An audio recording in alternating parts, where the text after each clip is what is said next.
കള്ളെന്ന് കേൾക്കുമ്പോൾ എന്താണ് ഓർമ്മ വരുന്നത്? കേരളത്തിൽ സുലഭമായി ലഭിക്കുന്ന ഒന്നാണ് കള്ളല്ലേ. വിദേശികൾ പോലും ഈ കള്ളിന്റെ വലിയ ആരാധകരാണ്.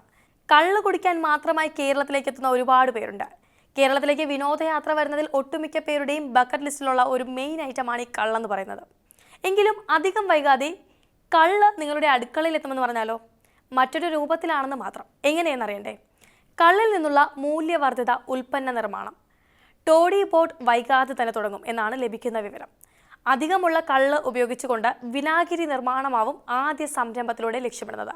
കാർഷിക സർവകലാശാല, നാളികേര വികസന ബോർഡ്, കേന്ദ്ര തോട്ടവിള ഗവേഷണ കേന്ദ്രം തുടങ്ങിയ സ്ഥാപനങ്ങളുടെ പ്രതിനിധികളുമായി ഉടൻ തന്നെ ചർച്ച കഴിഞ്ഞിട്ടുണ്ട്.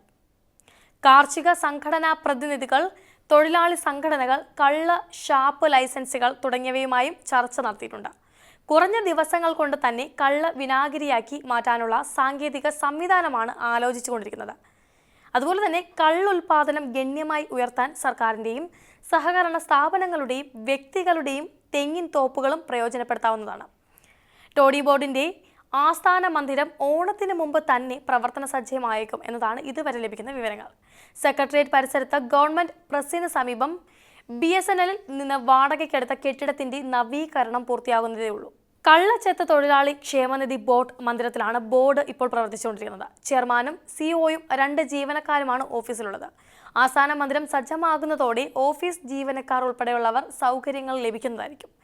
ടോഡി വെൽഫെയർ ഫണ്ട് ബോർഡിൽ നിന്നും കടമെടുത്ത 2 കോടി രൂപയാണ് പ്രവർത്തന മൂലധനം.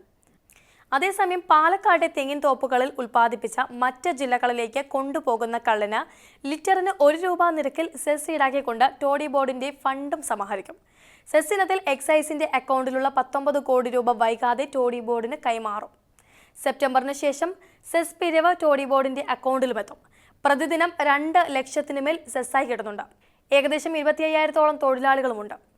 അതോടൊപ്പം തന്നെ കള്ളുൽപാദനം കൂട്ടാൻ ദീർഘകാല പദ്ധതികൾ നടപ്പാക്കണം, കൂടുതൽ മൂല്യവർദ്ധിത ഉൽപ്പന്നങ്ങൾ വിപണിയിൽ ഇറക്കണം എന്ന് പറഞ്ഞുകൊണ്ട് UP ജോസഫ്, അതായത് ചെയർമാനാണ് ടോഡി ബോർഡിന്റെ രംഗത്തെത്തിയിട്ടുണ്ട്. ഇത്തരത്തിൽ കള്ള് കൊണ്ട് ലഭിക്കാവുന്ന ആനുകൂല്യങ്ങൾ അല്ലെങ്കിൽ കള്ളിനെ എങ്ങനെ പ്രയോജനപ്പെടുത്താം എന്നതാണ് ഇപ്പോൾ നോക്കിക്കൊണ്ടിരിക്കുന്നത്. അതേസമയം 90% ആളുകളാണ് കേരളത്തിൽ കള്ള് കുടിക്കുന്നത്. ഇത്തരത്തിലുള്ള ഈ കള്ളിന് ഗുണങ്ങളും ദോഷങ്ങളും ഉണ്ടെന്ന് എടുത്തു പറയേണ്ടതില്ലല്ലോ.